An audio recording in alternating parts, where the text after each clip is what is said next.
আসসালামু আলাইকুম রহমতুল্লাহি ওয়া বারাকাতুহু। সম্মানিত ভাই ও বোনেরা, আমরা আজকের এই হালাকায় সংক্ষিপ্তভাবে যে বিষয়টির উপরে আমরা আলোচনা করার চেষ্টা করব ইনশাআল্লাহ, বিষয়টি হলো মাওকাফুল ইসলাম আনিল লেবাস, অর্থাৎ লেবাস সম্পর্কে, পোশাক পরিচ্ছদ সম্পর্কে ইসলামের বিধিবিধান। অর্থাৎ ইসলাম পোশাক পরিচ্ছদের ব্যাপারে কি নীতিমালা আমাদের কাছে ব্যক্ত করেছেন এবং পোশাক পরিচ্ছদের ব্যাপারে আমাদের কোন বিষয়গুলো মেনে চলা অপরিহার্য, এই বিষয়গুলোর দিকেই আমরা আজকের হালাকায় আলোকপাত করার চেষ্টা করব ইনশাআল্লাহ। লেবাস বা পোশাক পরিচ্ছদ, এটাকে আমরা বাংলা ভাষায় বলি পোশাক পরিচ্ছদ, আর কোরআনে কারীমের ভাষায় নবী সাল্লাল্লাহু আলাইহি ওয়াসাল্লামের হাদিসের ভাষায় এটাকে বলা হয় লেবাস।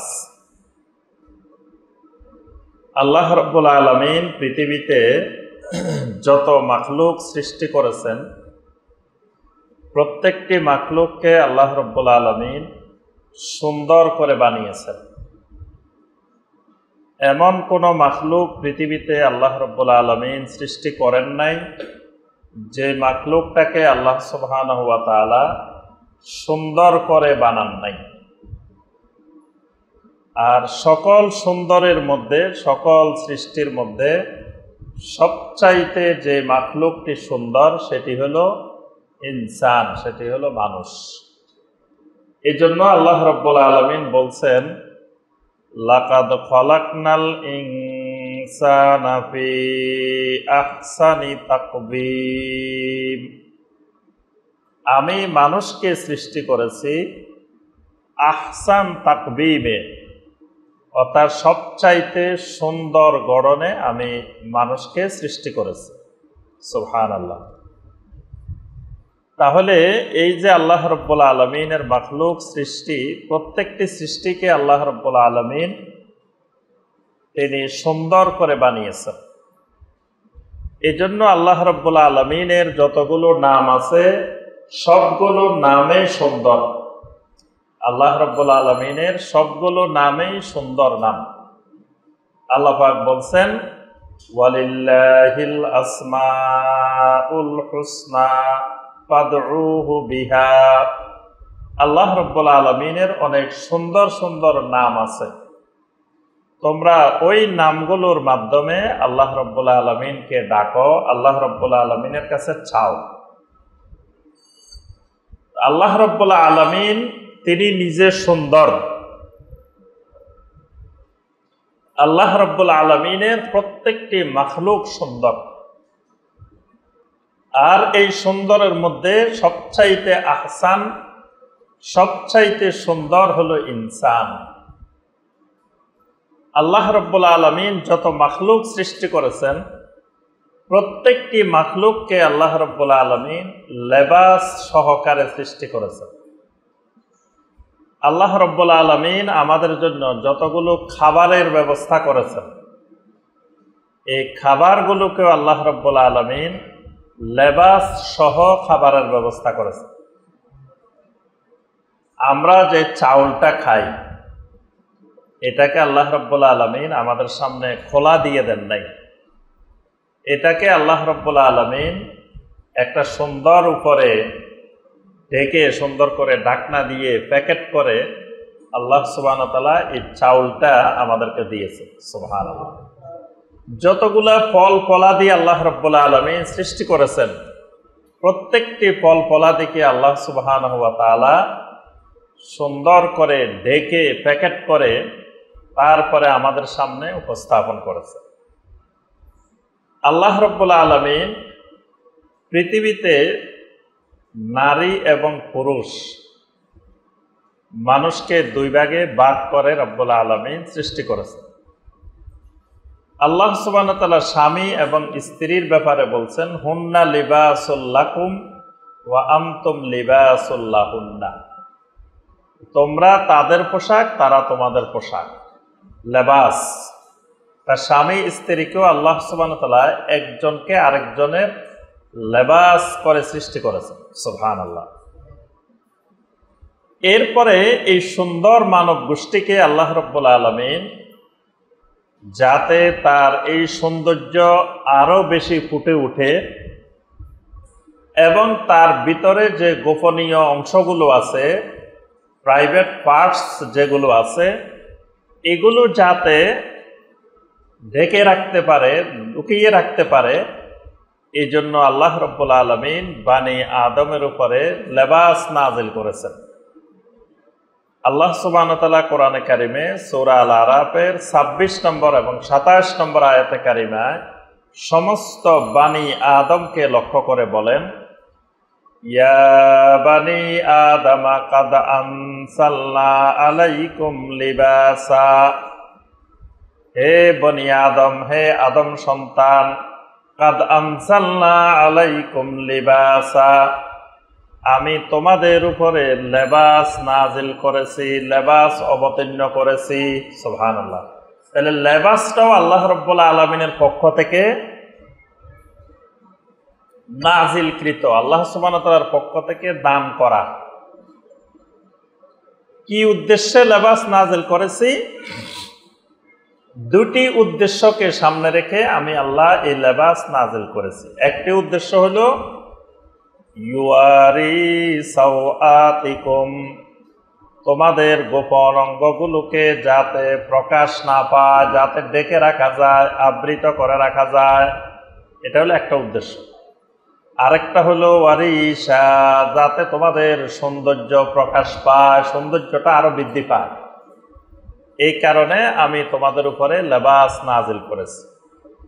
ওয়ালিবাসুত তাকওয়া যালিকা খায়র, তবে তোমাদের জন্য তাকওয়ার লেবাসটা সবচাইতে কল্যাণকর। অর্থাৎ তাকওয়ার লেবাস মানে আলাদা কোনো লেবাসের নাম লেবাসুত তাকওয়া না, মানে তাকওয়াটাই একটা লেবাস। আর তোমাদের জন্য একজন ইমানদারের তাকওয়াটাই হলো সবচেয়ে কল্যাণকর। অর্থাৎ পোশাক পরার চেয়ে তোমাদের সৌন্দর্য, তোমাদের কল্যাণকর বেশি লেবাসের ভিতরে। অর্থাৎ তোমাদের তাকওয়া যত বেশি সুন্দর হবে, তোমাদের কল্যাণ তত বেশি হবে। তাকওয়াটা তোমাদের লেবাস। লেবাস যেমন তোমাদের সাথে সার্বক্ষণিক থাকে, ঠিক তাকওয়াটাও যেন একজন ইমানদারের সাথে সার্বক্ষণিক থাকে। সব জায়গায় সর্বত্র যেন তোমাদের ভিতরে তাকওয়া বিরাজমান থাকে। এই জন্য আল্লাহ পাক তাকওয়াটাকেও একটা লেবাস হিসেবে উল্লেখ করেছেন। যালিকা মিন আয়াতিল্লাহি লাআল্লাহুম ইয়াযাক্কারুন। আর এই লেবাসটা মিন আয়াতিল্লাহ, আল্লাহ রাব্বুল আলামিনের নিদর্শন সমূহের, আয়াত সমূহের মধ্য থেকে অন্যতম একটি নিদর্শন। লাআল্লাহুম ইয়াযাক্কারুন, আল্লাহ পাক বলেন এই নিদর্শনটা আমি এজন্য দিয়েছি যাতে তারা আমি আল্লাহকে স্মরণ করতে পারে। সুবহানাল্লাহ। ইয়া বানি আদম লা ইয়াফতিনান্নাকুমুশ শাইতান, হে বানি আদম, শয়তান যেন তোমাদেরকে কোনো ফিতনায় নিক্ষিপ্ত করতে না পারে। তাহলে বোঝা গেল এই লেবাসের সাথে শয়তানের ফিতনা জড়িত আছে।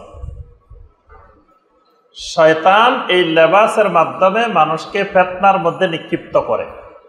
এজন্য আল্লাহ পাক সতর্ক করতেছেন, ইয়া বানি আদম লা ইয়াফতিনান্নাকুমুশ শাইতান, হে বানি আদম, তোমাদেরকে যেন শয়তান ফিতনায় নিপতিত করতে না পারে। কামা আখরাজা আবওয়াইকুম মিনাল জান্নাহ, যেমনি ভাবে তোমাদের মা বাবা দুইজনকে শয়তান যেমনি ভাবে জান্নাত থেকে বের করে নিয়েছে। শয়তান এই জান্নাত থেকে তোমাদের মা বাবাকে যে কৌশলে বের করে ফেলছে, তোমাদেরকে যাতে এরকম ফিতনা নিক্ষেপ করতে না পারে। ইয়ানজাউ আনহুমা লিবাসাহুমা লিয়ুরিয়াহুমা সাওআতিহিমা, এবং জান্নাত থেকে বের হওয়ার সময় তোমাদের মা বাবা দুইজনের পোশাককে খুলে ফেলা হয়েছে, খুলে রাখা হয়েছে। মানে জান্নাতের যে লেবাস, জান্নাতের যে পোশাকটা আমি আল্লাহ তাদেরকে দিয়েছিলাম আদম আর হাওয়া আলাইহিস সালামকে, শয়তান এমন কৌশল অবলম্বন করলো, তাদেরকে এমন ফিতনার মধ্যে নিক্ষিপ্ত করলো যে শেষ পর্যন্ত জান্নাতের লেবাসটা তাদের থেকে খুলে রাখা হয়েছে। আল্লাহ পাক এখানে বনি আদমকে সতর্ক করেছেন যে বনি আদম, তোমাদেরকেও যেন শয়তান এই অবস্থা নিপতিত করতে না পারে। এই লেবাসের মাধ্যমে জান্নাতের লেবাস পাওয়া যায়, আবার এই লেবাসের মাধ্যমে জান্নাতের লেবাস থেকে মানুষ বঞ্চিত হয়ে যায়। এই জন্য আল্লাহ পাক বলছেন এই লেবাসের ব্যাপারে শয়তান যেন তোমাদেরকে কোনো ফিতনায় নিক্ষেপ করতে না পারে। লেবাস সুন্দর করা এটা ইসলামী শরীয়তে নিষিদ্ধ বিষয় না, বরং লেবাস সুন্দর করার প্রতি আল্লাহ রাব্বুল আলামিন উৎসাহিত করেছেন। সূরা আল আরাফের 31 নম্বর আয়াত আল্লাহ সুবহানাহু ওয়া তাআলা বলেন, ইয়া বানি আদম খুযু যিনাতাকুম ইনদা কুল্লি মাসজিদ ওয়া কুলু ওয়াশরাবু ওয়া লা তুসরিফু ইন্নাহু লা ইউহিব্বুল মুসরিফিন। হে বনি আদম, তোমরা যখন মসজিদে আসবে তখন তোমরা সৌন্দর্য গ্রহণ করো, জিনাত গ্রহণ করো। অর্থাৎ তোমরা যখন সালাত আদায় করবে তখন উত্তম পোশাকে, সুন্দর পোশাকে তোমরা সালাত আদায় করবে, এবং যখন আল্লাহর ঘরে তাওয়াফ করবে, আল্লাহর ইবাদত বন্দেগী করবে, তখন তোমরা সুন্দর পোশাক, জিনাত, সাজসজ্জা গ্রহণ করে তারপরে আল্লাহর ইবাদত করবে। বিশেষ করে এই আয়াতে কারিমাটা নাজিল হয়েছে আরবের মুশরিকেরা জাহেলি যুগে যখন আল্লাহর ঘরে তাওয়াফ করত, তখন কাপড় চোপড় বিহীন আল্লাহর ঘরে তাওয়াফ করত। পুরুষেরা দিনের বেলা তাওয়াফ করত, নারীরা রাত্রের বেলায় তাওয়াফ করত। পুরুষেরা এবং নারীরা তাদের কাপড় চোপড় হারামের সীমানার বাহিরে রেখে আসত, হারামের সীমানার বাহিরে রেখে তারপরে বাইতুল্লাহ এসে আল্লাহর ঘরে এসে তাওয়াফ। এই প্রসঙ্গে আল্লাহ রাব্বুল আলামিন এই আয়াতটা নাযিল করেছেন, ইয়া বানি আদম খুযু যিনাতাকুম ইনদা কুল্লি মসজিদ। হে বনি আদম, প্রত্যেক মসজিদে, দুনিয়ার যে কোনো মসজিদে তোমাদের জিনাত গ্রহণ করো, অর্থাৎ কাপড় চোপড় বিহীন, লেবাস বিহীন, উলঙ্গ অবস্থায় আল্লাহর ঘরে তাওয়াফ করা যাবে। এবং সালাতের ক্ষেত্রে আল্লাহ রাব্বুল আলামিন ফরজ করে দিয়েছেন সতর ঢাকা, সাতরুল আওরা। এটাকে আল্লাহ পাক সালাতের জন্য বাধ্যতামূলক করে দিয়েছেন যে সালাতের মধ্যে যদি কোনো অবস্থায় আওরত প্রকাশ পায়, সতর প্রকাশ পায়, তাহলে তার সালাত বাতিল হয়ে যায়। অর্থাৎ আমরা বুঝতে পারি যে ইসলাম লেবাসকে গুরুত্ব দিয়েছে, ইসলামে লেবাস একটি গুরুত্বপূর্ণ বিষয়। আজকে দেখি আমরা অসংখ্য পুরুষ এবং নারী, যুবক এবং যুবতী, এই পোশাকের ব্যাপারে শয়তান তাদেরকে ফিতনায় ফেলে দিয়েছে, এই ফিতনায় নিক্ষিপ্ত হয়ে গেছে। এই ফিতনায় নিক্ষিপ্ত হয়ে তারা জান্নাত হারাইতেছে, তারা অসংখ্য অশ্লীলতার দিকে ধাবিত হচ্ছে, এবং যত জেনা, ব্যভিচার, অশ্লীলতা, ইফটিজিং, ধর্ষণ, এগুলার মূলেও লেবাসের একটা গুরুত্বপূর্ণ ভূমিকা আছে।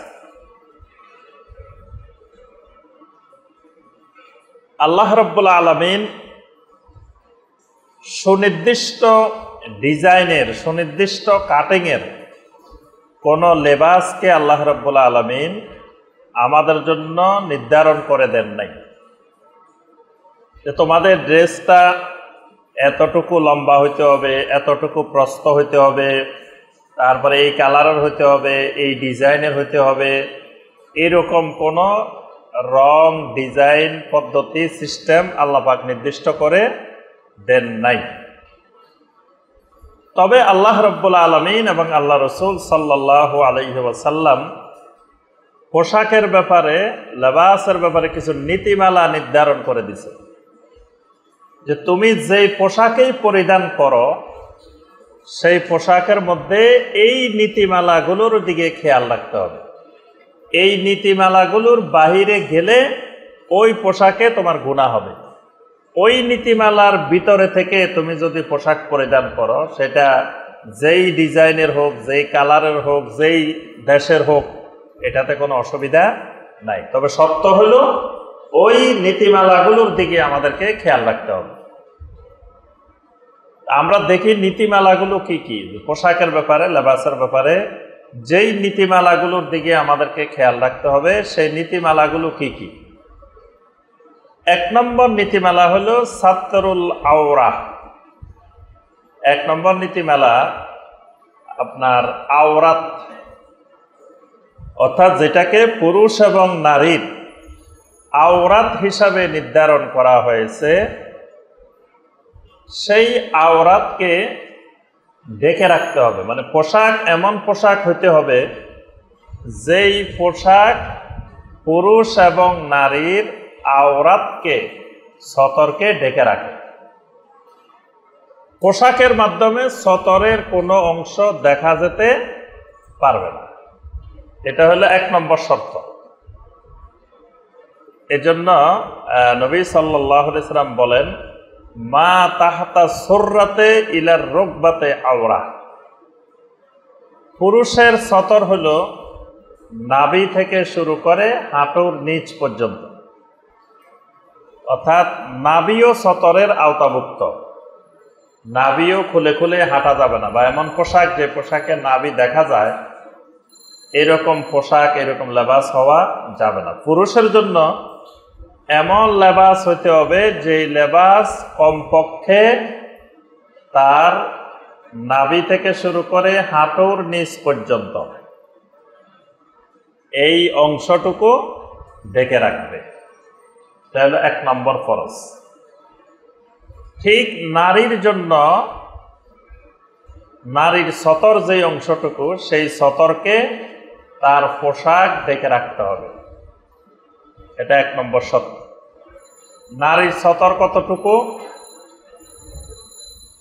এক নারীর সামনে সতর, পুরুষের সামনে পুরুষের সতর যতটুকু ততটুকু। মানে এক নারী আরেক নারীর সামনে, পুরুষের যেমন নাভি থেকে হাঁটুর নিচ পর্যন্ত সতর, ঠিক এক নারীও এক নারীর সামনে এটা সতর। স্বামী এবং স্ত্রীর মধ্যে কোনো সতর নাই। স্বামী স্ত্রীর মধ্যে নির্দিষ্ট কোনো সতর নেই। আর পুরুষের মধ্য থেকে যারা হবে মাহরাম, পুরুষ 2 রকমের হতে পারে একটা নারীর জন্য। একটা হলো মাহরাম আর একটা হলো গায়রে মাহরাম। মাহরাম হলো যার সাথে বিবাহ হওয়া হারাম, বাবা, ছেলে, ভাই, শ্বশুর, এরকম যারা মাহরাম, যাদের সাথে বিবাহ হারাম, তাদের সামনে এই পুরুষের সামনে যে সতর এটা তো আছেই, মানে নারীর সামনে যেটা এটা আছে, এর সাথে তার ফ্যাট এবং পিঠ, বুক এবং পিঠ, এই অংশটুকুও মাহরামের সামনে ডেকে রাখতে হবে। মাহরামের সামনে এটাও সতর। কিন্তু মাহরামের সামনে যদি হাত খুলে যায়, চেহারা খুলে যায়, অথবা মাথার কিছু অংশ খুলে যায় মাহরামের সামনে, তাহলে তার গুনাহ হবে না। আর গায়রে মাহরামের সামনে তার সতর হইল আপনার মুখমণ্ডল এবং 2 হাতের কবজি ব্যতীত বাকি পুরা অংশ সতর। তবে এই মুখমণ্ডলটা হেজাবের আওতাভুক্ত হবে। এটা হেজাব, হেজাব আলাদা জিনিস, সতর আলাদা জিনিস। কিন্তু আমরা বলতেছি পোশাকটা এমন হইতে হবে যেটা সতরকে ডেকে রাখবে। তাহলে নারীর সতরকে ডেকে রাখার জন্য মুখমণ্ডল এবং দুই হাতের কবজি ছাড়া বাকি সম্পূর্ণ শরীর মাথা থেকে পা পর্যন্ত ডেকে রাখা এরকম পোশাক নারীর জন্য ফরজ। অর্থাৎ 1 নম্বর শর্ত হলো পুরুষ এবং নারীর সতর ডেকে রাখতে হবে। এটা হলো 1 নম্বর পোশাকের 1 নম্বর উদ্দেশ্য, 1 নম্বর শর্ত। 2 নম্বর শর্ত, এমন পোশাক যেটা ডেকে রাখছে ঠিক আছে, কিন্তু এটা এমন ৮-৭ ভাবে ডেকে রাখছে বাইরের থেকে বোঝা যাচ্ছে। ডেকে রাখছে কাপড় দিয়ে, পোশাক দিয়ে, এটা এমন ভাবে ডেকে রাখছে যে বাহিরের থেকে তার ওই অংশগুলো বোঝা যাইতেছে। টাইট টাইট একবারে ৮-৭ করে টাইট করে ফ্যান পরিধান করছে। তো যেই উদ্দেশ্যে ইসলাম পোশাকের নির্ধারণ করছে যে সতর প্রকাশ পাবে না, সেই সতর প্রকাশ পাচ্ছে, তার সামনের অংশ প্রকাশ পাচ্ছে, পিছনের অংশ প্রকাশ পাচ্ছে। এটা জায়েজ নাই, পুরুষের জন্য জায়েজ নাই, নারীর জন্য হারাম। মানে এমন পোশাক হইতে হবে যেটা টাইট হওয়া যাবে না, লুজ হইতে হবে, মানে ঢিলে ডালা হইতে হবে, এটাও ফরজ। এবং এটা পাতলা হওয়া যাবে না। ডেকে রাখছে এমন কাপড় দিয়ে যেটা পাতলা, বাইরের থেকে দেখা যাচ্ছে, বাইরের থেকে বোঝা যাচ্ছে, এটা খোলা রাখার চেয়ে আরো বেশি ক্ষতিকর। একেবারে খুলে রাখলে যতটুকুটা ক্ষতিকর, তার থেকে এরকম পাতলা এবং ৮-৭ পোশাক এটা তার চেয়ে আরো ভয়ঙ্কর। কারণ এটাতে যারা ব্যভিচারের প্রতি, অশ্লীলতার প্রতি উদ্বুদ্ধতা আরো বাড়ে। এজন্য এটা ইসলামে হারাম, এরকম পোশাক পরিধান করা যাবে না। দামুরা ইবনে সালাবা রাদিয়াল্লাহু তাআলা আনহু বলেন যে আমি একদিন নবী সাল্লাল্লাহু আলাইহি সাল্লামের কাছে আসলাম। আমি ইয়েমেনি 2টা চাদর পরিধান করে নবী সাল্লাল্লাহু আলাইহি সাল্লামের কাছে আসছি। তখন আমার এই 2টা ইয়েমেনি চাদর এত পাতলা এবং ৮-৭ ভাবে পরা, আমার শরীরের বিভিন্ন অঙ্গ প্রত্যঙ্গ সতর বোঝা যাইতেছে। তখন আল্লাহ রাসূল সাল্লাল্লাহু আলাইহি ওয়াসাল্লাম বলেন, ইয়া দামুরা আতারা সাওবাইকা হাযাইনে মুদখিলাইকাল জান্নাহ, এ দামুরা, তুমি কি মনে করো তোমার এই 2টা পোশাক তোমাকে জান্নাতে প্রবেশ করাবে? অর্থাৎ তোমার এই পোশাক 2টা তোমাকে জান্নাতে নিবে না, তোমার জাহান্নামে নিয়ে যাবে। তখন দামুরা বললেন, ইয়া রাসূলুল্লাহ সাল্লাল্লাহু আলাইহি ওয়াসাল্লাম, লা ইনিস্তাগফারতা লি লা আকউদু হাত্তা আমজাহুমা আন্নি। হে আল্লাহ রাসূল সাল্লাল্লাহু আলাইহি ওয়াসাল্লাম, আপনি যদি আমার জন্য একটু ইস্তিগফার করেন, আমার জন্য একটু ক্ষমা প্রার্থনা করেন, তাহলে আমি এই এখনই আমার এই 2টা পোশাক খুলে ফেলব।